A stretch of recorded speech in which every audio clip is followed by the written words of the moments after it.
Hartford's Department of Public Works gearing up for the storm. It's looking like the storm's going to hit between 8 and 9 o'clock.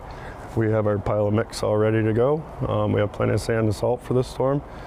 It looks like the bulk of it's going to be early tomorrow morning, so as of right this second, we intend to come in and start at 4 o'clock, plowing and treating our routes. They're down 2 plow truck drivers, but with the help of other town departments, they'll have enough trucks out to clear the road safely and efficiently. It takes us about 7 hours to do our route one time. Most of the town residents are used to that, and as long as everybody has patience and they plan ahead, it's worked out well. The forecast says there's a chance for a wintry mix in southern Vermont, leading to some potentially dicey road conditions. The gravel roads are a little bit of a concern on maintaining those. We had that quick little thaw last week, so that rutted them up pretty good. So they're going to be a little more time consuming to maintain, and you're going to have to be a little more tedious with the front plow trying to keep it up as you plow through it. Crews put chains on the truck's tires just in case things get slippery.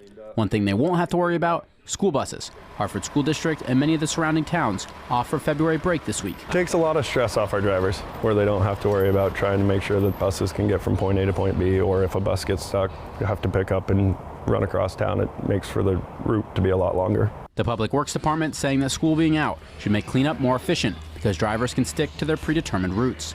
They acknowledge they'll probably see an increase of out-of-town traffic because of the storm, but they don't anticipate that being too much of a problem. In Hartford, John Hawks, NBC5 News.